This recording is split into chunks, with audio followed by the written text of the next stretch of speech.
ये जो लोकेशन है ये ठीक विधानसभा कक्ष के ठीक पास का लोकेशन है। यहाँ पर विशेष तैयारी की गई थी। शॉर्ट सर्किट यहाँ पर हुआ है और ये जो पूरा ఢిల్లీ అసెంబ్లీలో అగ్ని ప్రమాదం జరిగింది. ఏసీ ప్లాంట్లో జరిగిన పేలుడుతో మంటలు చెలరేగినట్టు తెలుస్తోంది. దీనిపై పూర్తి వివరాలు మా కరెస్పాండెంట్ ఇస్మాయిల్ అడిగి తెలుసుకుందాం. ఇస్మాయిల్, ఏ సమయంలో ఈ ప్రమాదం జరిగింది? ఈ ప్రమాదం అసలు ఎలా జరిగిందనే కారణాలు తెలిసాయా? ఢిల్లీ అసెంబ్లీలో మధ్యాహ్నం సమయంలో 12 గంటల సమయంలో ఈ అగ్ని ప్రమాదం జరిగినట్టు తెలుస్తుంది. 12:30 సమయంలో 12:45 మొదటి ఒక కాల్ వచ్చింది ఫైర్ సిబ్బంది.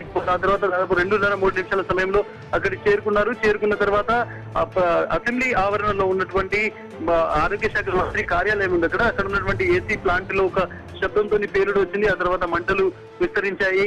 మైనర్ ఫైర్ యాక్సిడెంట్ గానీ ఇప్పటి వరకు అధికారులు చెప్తున్నారు. వెంటనే 4 ఫైర్ ఇంజన్లు అక్కడ చేరుకుని మంటల్లో ఆర్పివేశాయి. అయితే ఎందుకు ప్రారంభమయ్యాయనే దాని మీద లోకల్ గా ఉన్నటువంటి పోలీస్ స్టేషన్ లో వాళ్ళు ఎంక్వైరీ కూడా ప్రారంభించారు. మరికొద్ది గంటల్లో ఆ ఢిల్లీ అసెంబ్లీ సెషన్ ప్రారంభమవుతున్న సమయంలో అగ్ని ప్రమాదం జరగడం అనే దాని మీద కొంత సందేహాలు అయితే వ్యక్తమవుతున్నాయి. అగ్ని ప్రమాదంలో పెద్దగా డ్యామేజ్ కాలేదు. బట్ అక్కడ ఉన్నటువంటి మంత్రి కార్యాలయంలో ఉన్నటువంటి కొన్ని కీలకమైనటువంటి డాక్యుమెంట్లకు నష్టం జరిగినట్టు అవి కాలిపోయినటువంటి సమాచారం అయితే మేజర్ గా ఇది చిన్న ఫైర్ యాక్సిడెంట్ గానే చెప్తున్నారు. ఒక మైనర్ ఫైర్ యాక్సిడెంట్ గానే అధికారులు చెప్తున్నారు. తరంగిణి. Thank you Ismail.